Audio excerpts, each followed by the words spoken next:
Are you feeling stuck in unhealthy habits, toxic relationships, or low self-esteem?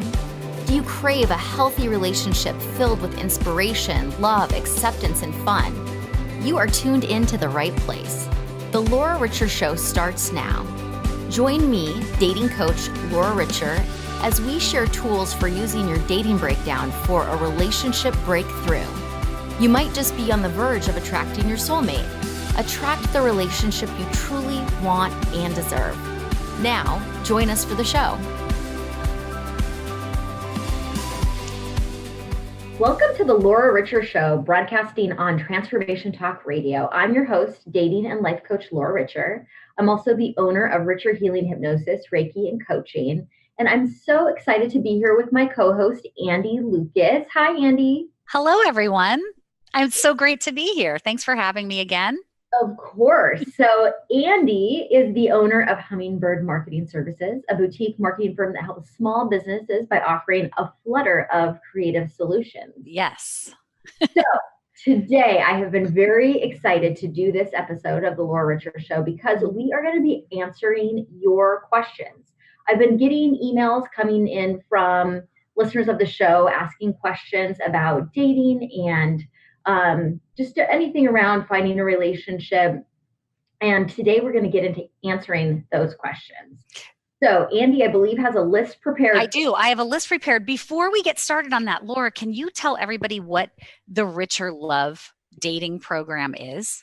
Yes. So the Richer Love dating program is a 12-week program that I developed based on my 5-year experience of being single and being in the dating trenches. And I put together a program for women to help support them while they are looking for their partner and to be able to have fun while they're dating. Sometimes dating can just be a real drag if you're not in the right mindset. So yes. The Richer Love program includes coaching, one-on-one, a group coaching component. It also includes some guided meditation hypnosis sessions and a lot of really great content each week to help support you on your dating journey. It truly is a fantastic program, and I feel like there's nothing like it out there with the journal workbook and, like you said, the guided hypnosis. That is such an added benefit to it. So anyway, you have been getting a lot of questions from listeners of the show, and so let's just jump right in. These are all from women who have maybe found themselves single at a time that they didn't expect to be, and they are out there actively seeking the one. So the first question we have is, where can I go to meet people that isn't at a bar? So that is a great question because I think that people get really frustrated because they feel like the only place you can go to meet people is at a bar. If you have listened to my show at all, know that I am a fan of online dating. I know some people don't love the online dating scene, but it is a really great way to connect with local single people in your area. Mm-hmm. So while there might be single people at a bar, whether you're going to connect with them or talk to them or not, or, they'll have any of the traits that you're looking for, right. You just don't know. And you don't even know if they're single and actively looking for a relationship. So it might just be a misfire altogether. Exactly. When I was single and I would go to the bar, a lot of times I would go with my friends who were all coupled up and there were no other single people there. Right. So not that you couldn't meet someone at the bar, but you certainly don't have to look there. So I think online is probably the easiest resource to connect with other single people. Yep. If you have an aversion to using online, I would recommend doing things that you enjoy doing. So if you love to play tennis, get into groups that involve playing tennis with other people, especially if there's some kind of group that is for singles. So I know there's things like Events and Adventures in Seattle where I live, but there are other organizations as well that put together events that are just for single people. And then you want to go and connect with people who like doing the things that you do. So if you love to go wine tasting, go wine tasting. If you love to play a certain sport or go hiking or do outdoors things, look for your people in the activities that you like to do. There's a good chance you'll find somebody there that you have a lot in common with. Absolutely. I have a good friend who it was a singles kind of tour, and it was a tour over in Europe, and it was like a 2 to 3 week trip. And she ended up meeting a guy on that. They were both single because everybody on there was kind of singles, but it wasn't necessarily a matchmaking tour or anything like that. But they ended up getting married. It really worked out well for her. And they both loved to travel. So it was kind of perfect. She did something she loved to do and ended up meeting the man of her dreams. So there you What go. what a great story. And like you said, it's not a matchmaking group. You don't know for sure if you're going to connect with someone, but you have a better chance if you're doing an event that's geared towards single people, just not an event in general. So I think that that is Absolutely. such a good idea. And in the meantime, if you don't connect with your person on that event, it doesn't really matter because you're doing something you like anyway. Exactly. There's no harm, no foul, as So, Alex Trebek would say. So so I like that. I think there's a lot of options. yes. So that's a great way to go about it. And then the other thing that I think is a good way to connect with people, again, like minded people, are taking classes. So if you have wanted, and again, classes don't necessarily guarantee that they're geared for singles, but it's still another avenue. If you love to cook, take a cooking class. Or if you Mhm. love poetry, maybe there's a writing class you've always wanted to take. Yeah, And you just never know. So you really can connect with people anywhere in the world, all over the place. But I think you have a better shot of connecting with potential people to date and potential partners when you pursue activities that are geared towards single people. agreed. I think there's also the opportunity that we've talked about many times before, and Peggy Bennett has been on your show before, Yeah. of using a matchmaking service Mhm. where they are actively putting together people based on their personality. So that could work too. And there's Yep. always speed dating and that kind of thing too. Yeah. Yep. There are anything, just search, do a Google search of activities for singles in your area, and you're going to find all kinds of options. Yeah. You don't have to just go to a bar. No, All right. absolutely. Next question came in. How do I get to know someone when they say one thing and do another? Hmm. So this is a great question. Because when we're dating, and I had this experience myself, you are trying to read other people's behavior and you're trying to interpret if they're acting a certain way because of they're responding to something you've done, or you're kind of playing detective with the information that they're throwing down for you. But Yes. I would say that if someone is saying one thing but doing another, that you cut your losses and you move on. And the reason for that is this is not a genuine person.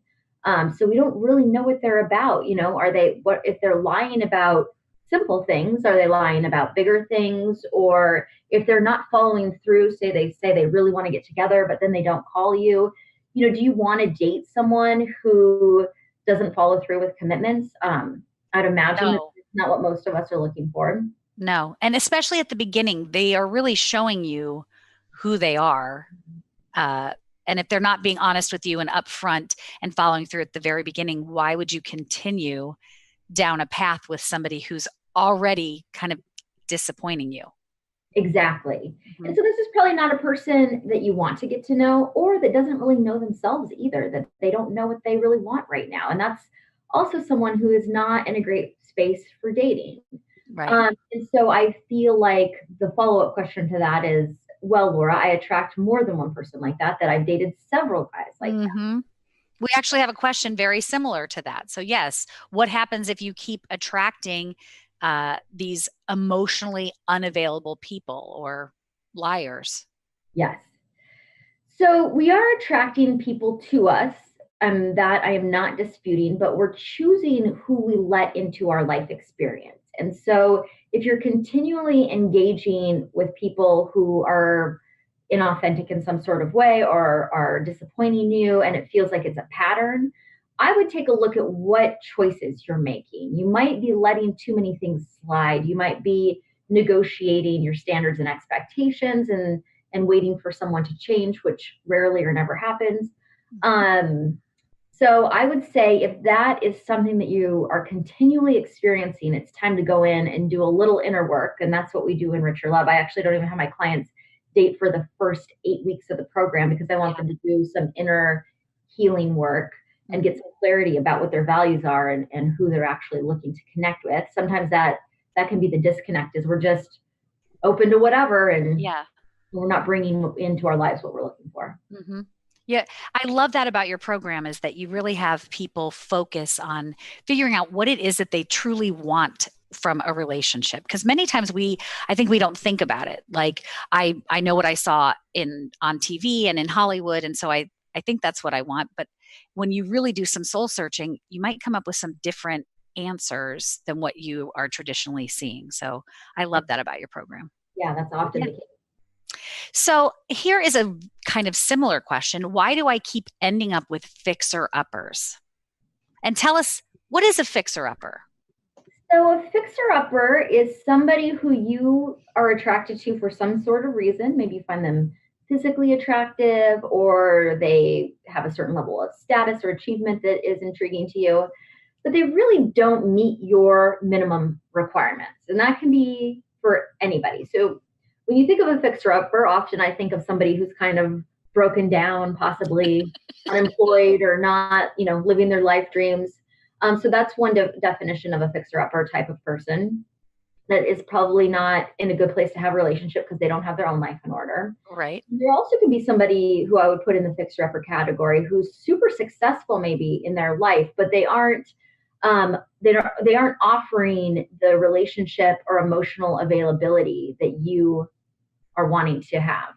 So if you're wanting a deep connected relationship and this person is a total workaholic, you might connect with them and think, oh, once they really get to know me, they might change. But that is in fact not the case. So a fixer-upper is somebody who you're projecting potential onto. You think that they're going to change in some sort of way so that then they will be the perfect partner for you. Just like when we buy a fixer-upper house, we have a vision for it, but it's not quite there yet.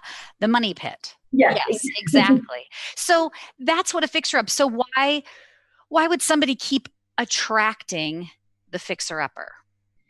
For the same reason that you would attract emotionally unavailable people, that you have an idea of what your standards and expectations are. Maybe you don't, maybe you're not clear, but you are negotiating those. So you already know something is not right, but you have decided that you want to put some work in to change it, or that you are willing to compromise what it is you're looking for.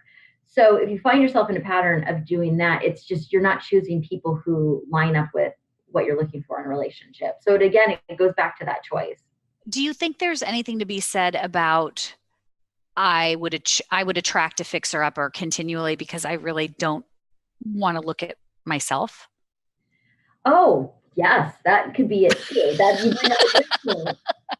And I think that many of us, myself included, have been guilty of this in the past, where it was easier to focus on somebody else who needed help, and in supporting them, because it just made it really easy not to look at my own life and my own self. So that's another reason why somebody could focus on a fixer-upper.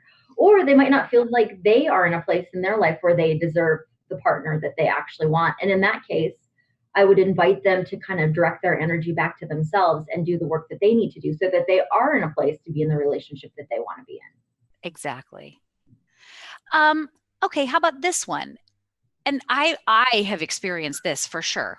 How can I let someone go? So the relationship is over, but how do I let them go when I still feel this emotional pull to them? Well, this is a complex question that is different for different people and different circumstances.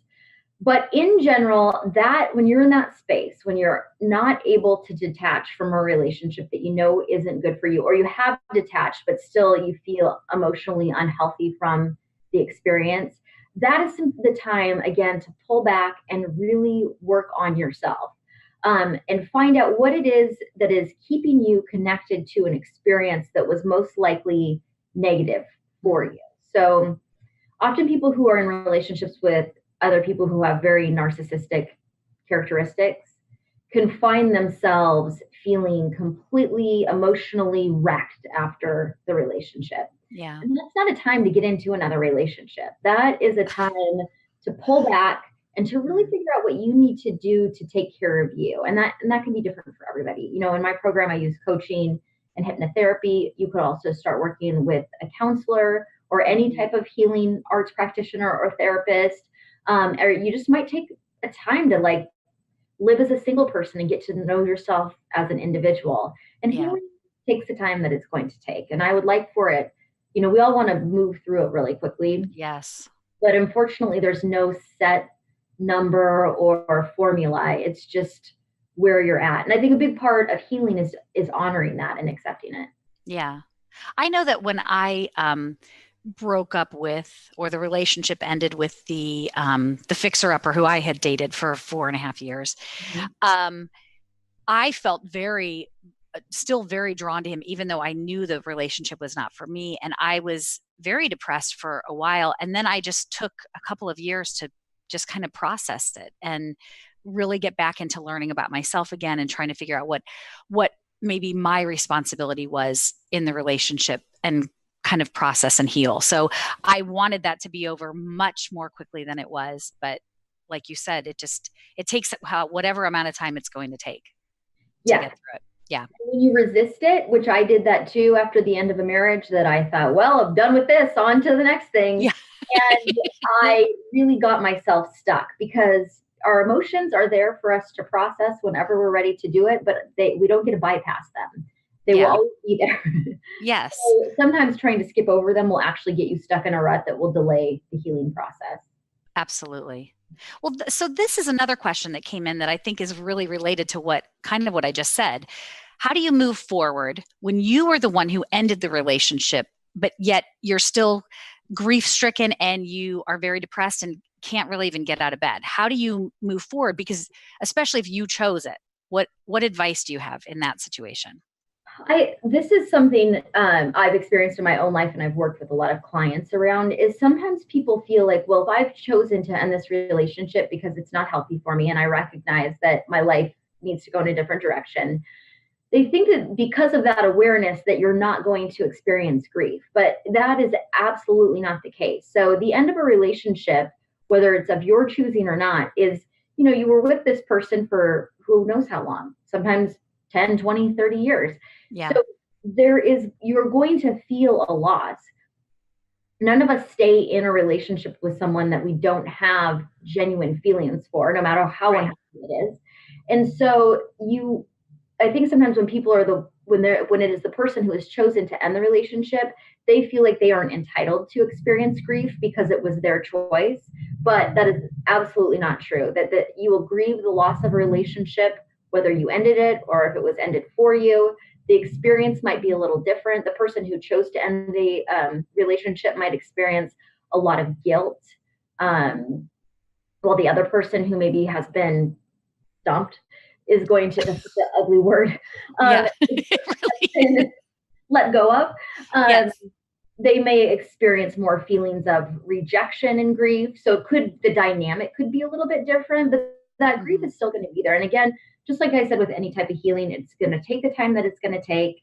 You want to do the work on yourself to process your grief and your feelings, and get to know yourself as a single individual. Once again, I know that can be challenging, especially if you've been coupled for a really long time. Absolutely. You need to learn to reestablish your identity outside of that relationship.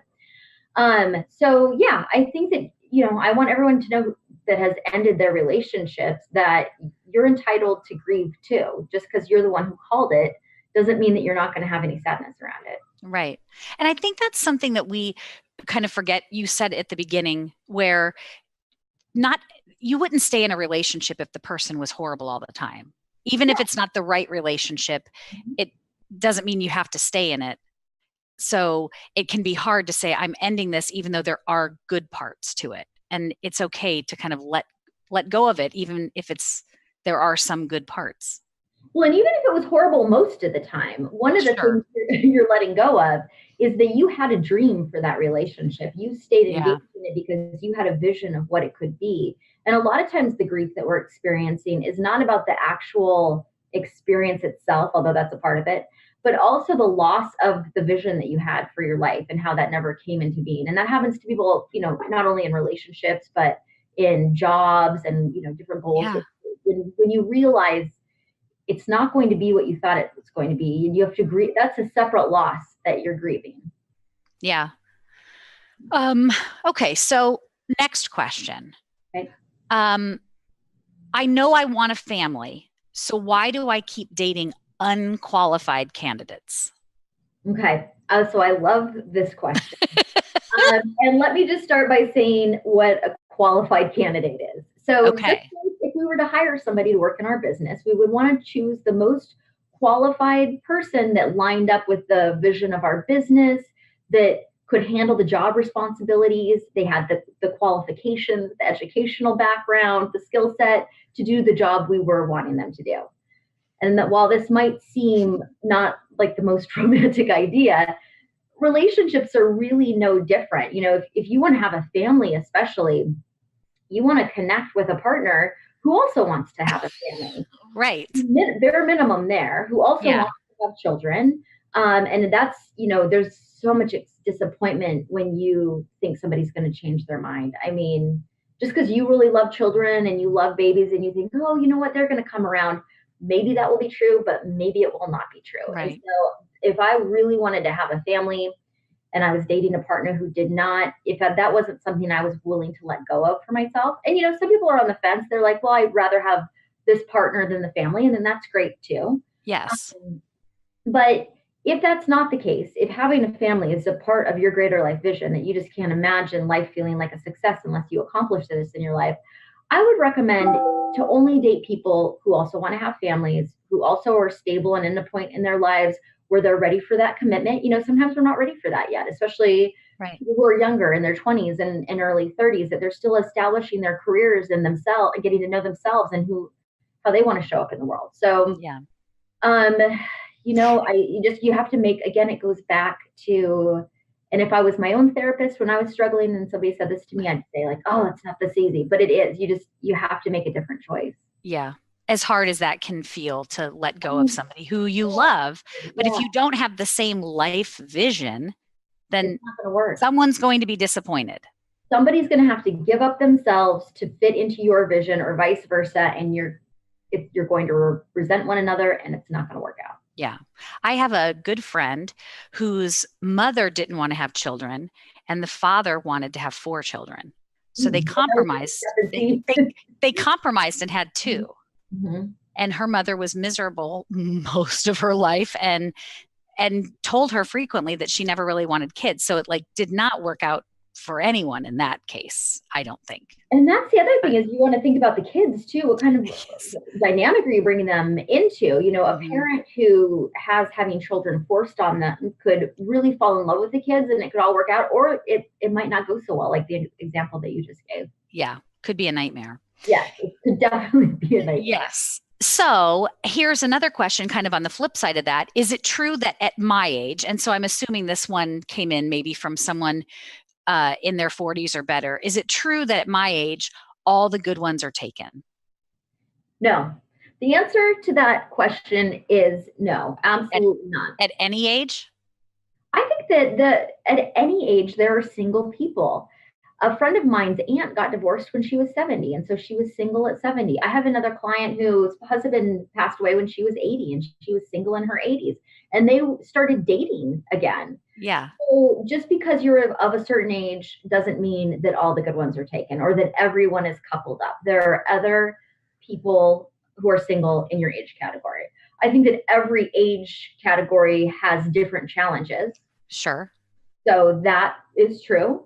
But if you really desire to connect with a great partner, I think that's available to anyone who is looking for it. That is fantastic. I love that. And believing all the good ones are taken, believing that, being in that mindset will absolutely sabotage your dating experience. Because when a good one shows up, you're not even going to recognize it because you're set on the fact that all of the good ones are taken. So you're not even going to see the good one that crosses your path. You won't believe it. It's too good to be true. Next. Because they're all taken. Yeah, they're all gone. This must be like Santa Claus. Okay, another question. How do I move forward when my ex was a liar, a cheater, a narcissist? And how can I trust my new partner and stop worrying that he might betray me?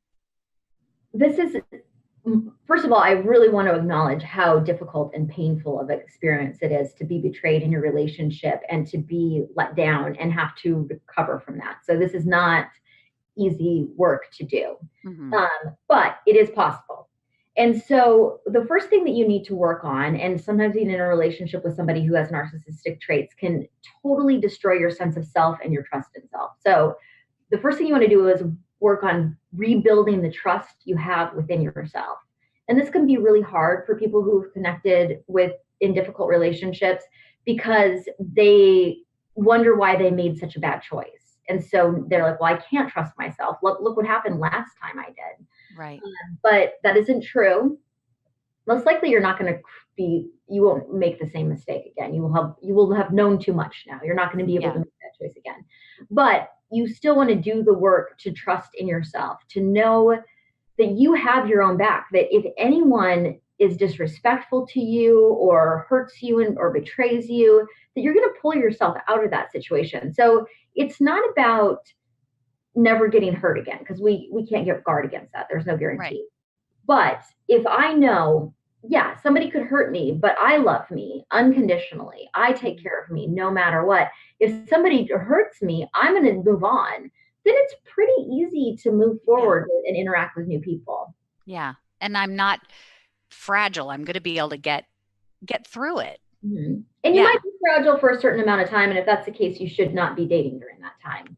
You want to be in a place of feeling confident and really being able to trust yourself and your own instincts. Okay. I love it. We have about 2 minutes. So one more question before we're going to take a break. Mm-hmm. Why do I keep getting ghosted? Oh, this is a good one. Okay. So my first thought about that is it's totally random and it has nothing to do with you. We don't know what is going on with other people. So we don't know if they're lying and they were actually in a relationship. We don't know if they were single, but they've reconnected with their ex and they just don't want to tell you. We don't know if they were dating multiple people at once.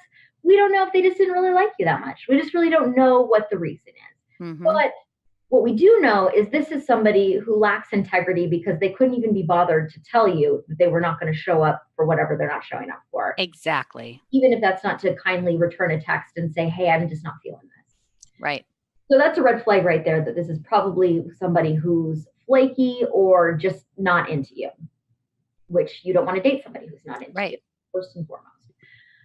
The other thing is, if it's happening a lot and we want to do some self-reflection and think about why it keeps happening, I would say that there is the possibility that you are either trying to push things forward way too prematurely. So you're going on your second date and you're like, so when are we going to meet? Next week? The day after? You know, right. Are we looking for a serious relationship? Are we going to, what do you think? Are we having kids? What's going on? So you're trying to do a little too much of that, a little too soon. Or that you're projecting some kind of potential on somebody that they do not have. And so the person that you're engaging with is actually a character in your mind and not this person who's close to you. Okay. Very good. So we have to take a quick break. When we come back to the Laura Richer Show here on Transformation Talk Radio, we're going to be teaching all of you how to access your dating superpower. So please stay tuned. We will be right back.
Welcome back. If you're just tuning in, you're listening to the Laura Richer Show, and today we're talking about what might be keeping you from connecting with the one and what you can do about it. I'm your host, Laura Richer, creator of the Richer Love Dating Program for women who find themselves single when they were not expecting to be single. And I am here with my lovely co-host, Andy Lucas. Hi, Andy. Hello. Thank you again for having me. And Andy, tell us what you do. I am the founder and owner of Hummingbird Marketing Services, helping people with all their digital marketing needs. And I am also proud to be the co-founder of the Sasterhood, which is a really, really unique portion of the Richer Love Dating Program. It's a group coaching and group support aspect so that you can, for single women going through it and who are out on the dating scene, can connect with other women kind of facing the same struggles, where they can kind of share their highs and lows and look at each other's profiles and really get the group support you need from other single women going through the same experience. Yes, it's awesome support from a really great group of women who will keep you going on your dating journey when it gets a little tough. Right, when you hit some speed bumps. Yes. Yes. So before the break, we said we are going to teach women how to harness their dating superpower. So, Laura, what is a dating superpower? So I think the most important superpower that you can have while you're dating is rejection resilience. Oh, yes. That's a good one. And so rejection resilience is the key to not choosing another narcissist or fixer-upper or finding you in the same pattern that you've always been in before. Rejection, it's hard to say, rejection resilience will be the tool that you use so that you always have your own back. I like it. And it will, cultivating that ability to be resilient from rejection will help to make them kind of unstoppable out there. Yes, because you know when you, and when I say resilient, I don't mean you can't avoid it altogether. You can't avoid rejection, and you can't avoid any negative emotion associated with rejection. Because I mean, let's be honest, being rejected sucks. Right. But you can get through it when it comes up. It doesn't destroy you. It doesn't take you down to accept crumbs and table scraps or be devastated so that you can't pick yourself back up.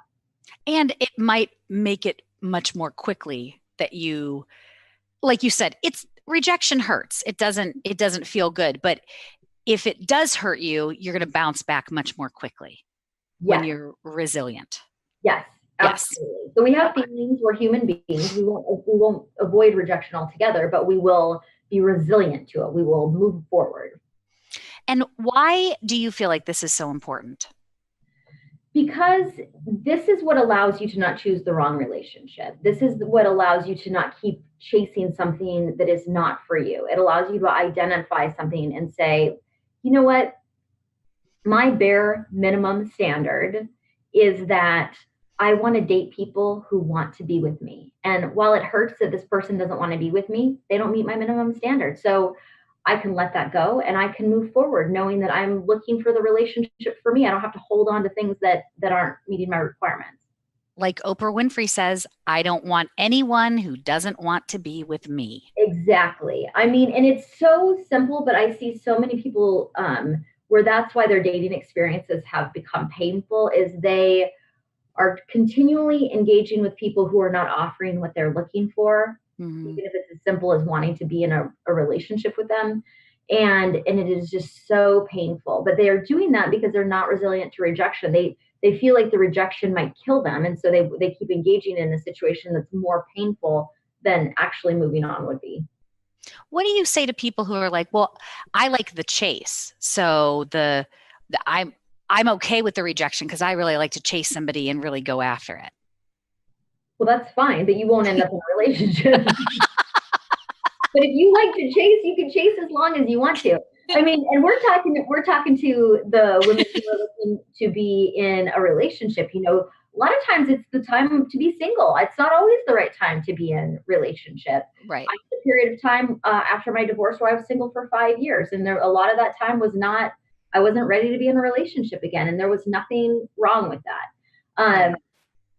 I would say, though, chasing people is more often a painful experience than not, whether you're single or pursuing a relationship. And I also think that there could be something that's kind of a tell that there's something going on with you, whether it's some issues with your self-esteem, if you're attracted to toxic patterns that maybe are rooted in childhood parental patterns or past relationships. So I would say being in the chase and pursuing someone who isn't necessarily interested in you, while someone might say they enjoy that, I would, if I was doing a session with them, would dig a little deeper into that because I don't know if you really believe it. Yeah. Well, so before we dig into the dating superpower of being resilient to rejection, I would like you to tell everyone how they can get in touch with you and learn more about the Richer Love program. So we are posting a ton of content on the Richer Love Facebook page, which is now it is Coach Laura Richer. It is Coach Laura Richer. It's had a few names recently, but it is Coach Laura Richer now. So you can go to Facebook and check out. We have some great content on there, and you can follow us there. You can also go to the website at richerlove.com and see us there. And you can also schedule a complimentary consultation where we'll set up a time that we can chat one-on-one and see if this would be a good fit for you, to see if this is a program that could support you on your dating journey. I love it. And you do offer that. You offer a complimentary consultation to any potential new client just so they can find out if you are right for them and that you feel that they're a good fit for the program. Absolutely. Yeah.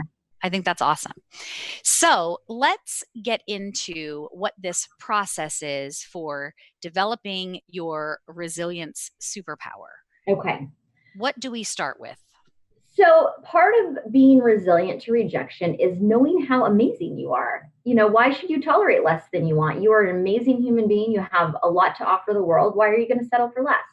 So we don't always feel that way, especially if we have been rejected or in a negative, toxic relationship. So you want to start by focusing on your strengths, focusing on what is amazing about you, just building up that confidence, engaging in radical self-care, all of that good self-help stuff. So you want to start to feel really good. Yeah. Surround yourself by people who love and adore you, take in their good energy, but focus on what's great about you. Focus on your strengths. Do you think there's anything silly about something I used to do where I was working at a particularly toxic job? And so I had a list of the things that I knew were my strengths at work. And so I kept them kind of in my purse so that when I was having a particularly bad day, I could look at that list and remind myself of my strengths.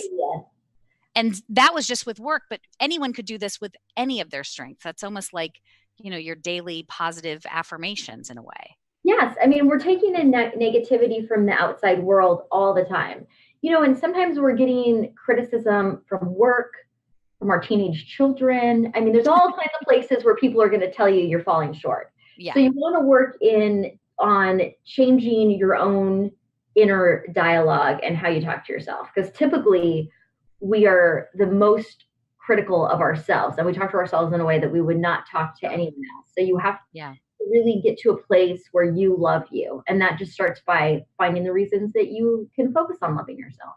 I love it. So number one, focus on your strengths. Yeah. What is the second thing we can do? Stay away from emotional vampires. And there is a book by Dr. Christiane Northrup called, I forget the name of it now. Anyway, something about emotion. It's about how you stay away from emotional vampires.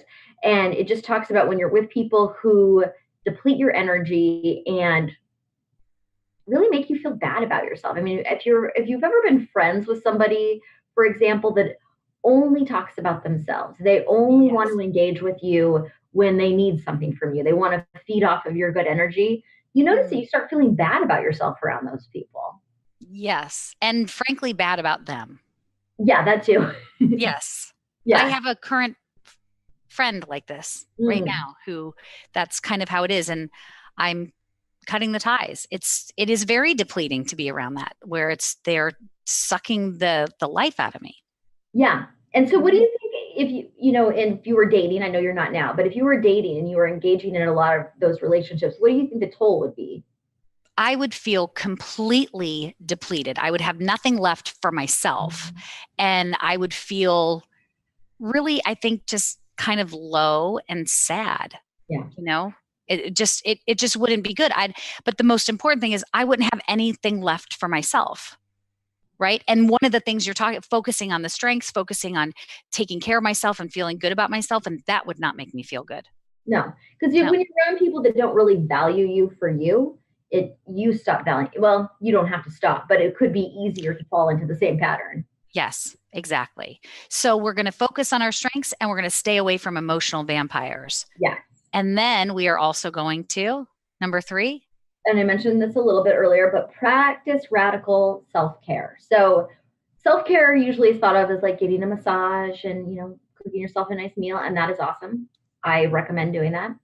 I think even bigger than that, self-care is monitoring how you talk to yourself in your own mind. Are you loving and compassionate towards yourself? And I had a new thought today about self-care. I'm in Ohio right now, in the great state of Ohio, doing a residency for my master's degree in counseling. And we were talking about self-care in class today. And I thought about self-care in the terms of allowing yourself to receive from other people. I mean, sometimes self-care is letting other people take care of you. Sometimes we're so good at doing it all ourselves and not taking anything from anybody. And I can go to work and take care of the house and I don't need any friends to listen to my stories and I can just be a self-sustaining island. But that is not going to work. That won't be sustainable. It won't be sustainable. And you might be able to do it for like 40 years, but eventually you're going to crumble. We're not wired like that. So if a friend wants to be there for you or have a conversation that's just about you or take care of you in any sort of imaginable way, let them. Yeah, exactly. I think another thing of self-care that we often forget about is getting enough sleep. Yes. Because that is really crucial. I know I don't get enough sleep and that would certainly help me. So radical self-care. Next, we have know your boundaries. Tell us about that. So your boundaries are your yes and your no. So when somebody asks something of you, it's either a yes or a no. And oftentimes it's a no, but we say yes because we don't want to let anybody down. We don't want to be disagreeable. We don't want to have people decide that they don't like us anymore or not. Certainly, we don't want to hurt anyone's feelings. We don't want to hurt anyone's feelings. So we'd rather hurt our own. Right. By saying yes when we mean no. Sure. So that becomes problematic because you resent everyone in your life when you say yes to things that you really want to say no to. Yeah. And that isn't good self-care because you're not honoring what you need. And it's not about being selfish. I can easily want to do something to help somebody and I do it without resentment and it is a yes. And it's not for me. I'm giving outside of myself, but I want to do it. I could also think, no, this is not something I want to do. And so whether or not I have a good reason for it, maybe all my friends want me to go out, but I'm too tired because I've worked all week, or maybe work wants me to work crazy amounts of overtime. And while they might need it and I'll make extra money, I just don't want to. And do you think knowing those boundaries is also kind of building up that helps us be resilient to rejection because we're not going to put ourselves in positions where we're doing something we don't want to and resentful and taking away from our own self-care? Is that the idea? Exactly. Because like I said, to be resilient to rejection, you have to know that you have your own back, that you're going to take care of you, and not honoring your own boundaries is not you having your own back. It's the opposite. Right. Absolutely. It's throwing yourself to the wolves and then some. Putting what other people need in front of your own needs. And that's when you can't trust yourself. Because if you can't say no, if you can't advocate for yourself, how could you trust yourself? Who knows what you're going to do? You're not going to make the best choice for you. Right. So we want to know our boundaries. But then number 5 is interesting too. Know your value. Yes. And that means just know that I'm a valuable person. I have something to bring to the relationship. And if he can't see it on a date or whatever, that's okay. I move on to the next. Is that the idea? Yeah. And it might not even be that easy. It might be really hard and it might be really disappointing. But if you know your value, say you really want to have a family and you'd be a great mother and you have you have a great career, you're at a place in your life where you could financially provide for children, all of those things, that you're bringing that to the table. Why why would you settle for something less than what you have to offer? So I think sometimes people are just so unsure of themselves. They don't really acknowledge everything that they bring to the table. And so they settle for something that's less than what they actually want. Or somebody who's treating you disrespectfully. I mean, if you're a person, you should be treated with respect, as everyone should, just for being human beings. But if you're a kind person, or you're a respectful person, or you want somebody to be supportive of you, and you're dating someone who doesn't text you back, that tells me you're disconnected from what your value is. Yep. Okay. And if you say, hey, but the thing is, I'm a terrible person too, well, then you might want to work on that. Then you need to work on yourself and increase your self-esteem. Yeah. Yes. So next is a really, really good one. Let life unfold. Be curious and trust the process. What does that mean?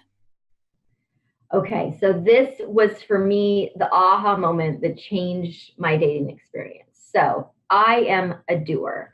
I know how to identify a goal, and I know how to make it happen. And what I do is I just push through all of the obstacles, and I force into being what I'm trying to do. Yes. And that has served me in some arenas. I'm getting close to wrapping up graduate school, and that is the graduate school.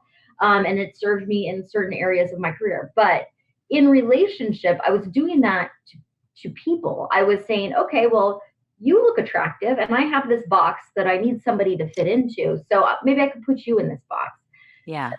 I didn't let them show me who they were and that they, in fact, were not a match. I wasn't being, and as much as it kind of hurts to say, or it's not my proudest moment, I wasn't being respectful to them and wherever they were on their journey and what they were looking for. I was looking to manage them into what I wanted them to be. Sure. So I got to a place where I realized this is not a good strategy and it's not working. And I decided that I was just going to let life unfold. I wasn't going to have any agenda. I was going to meet somebody. I was going to let them show me who they were. And then I was going to say, is this a yes for me, or is it a no for me? Yeah. And even if it was that they weren't interested in me, that's a no for me. Like Oprah, I don't want to be with anyone who doesn't want me. Right. So if they said they didn't want me, I'm not trying to be like, but you should want me. Let me push you into that. Let me show you why you want me. Yeah. Let me repeat this. Let me sell this to you. So that's interesting. Maya Angelou said, my mission in life is not merely to survive, but to thrive, and to do so with some passion, some compassion, some humor, and some style. I love that. Yeah. And that, I think the style really comes in there, and like the compassion is just letting it go, sitting back and knowing that it's all going to work out the way that it should, and just let it happen naturally instead of forcing it. And be in the joy of that unfolding. I mean, it's exhausting to try to manage everything into what you want it to be. Just allow some things to happen and be open to like there being possibilities that you never imagined that are fantastic. And it's exhausting to try to push for things all the time. So if you've been a pusher in your life, I know a lot of us have, that's kind of how we have been programmed or raised. Take a step back and see what, especially people who are career oriented, take a step back and just in your relationships, just be curious, just allow it to unfold. And it's either going to be amazing and you didn't sabotage it in the beginning by forcing it, or it's going to be terrible. And then you'll see that and you'll opt out before you're married with 3 kids. Exactly.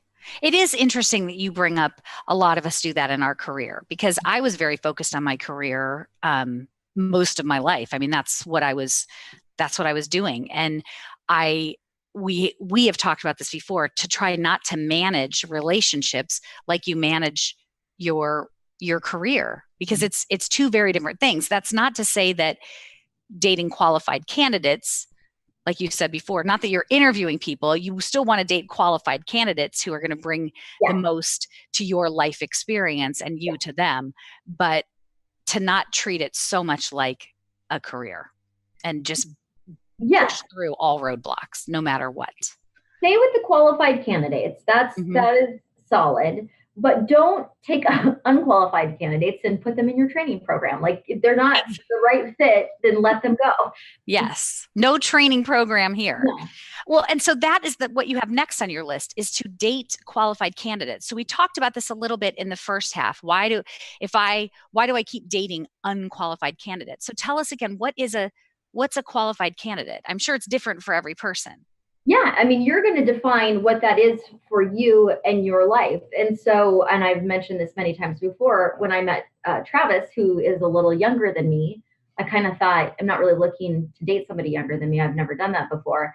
But at the same time, I was really clear on what the qualifications were that I was looking for in another person, and noticed how all of that was lining up. And so I was really able to get past something that was more superficial because I was really clear on what my definition of a fulfilling relationship and a complementary partner would look like for me.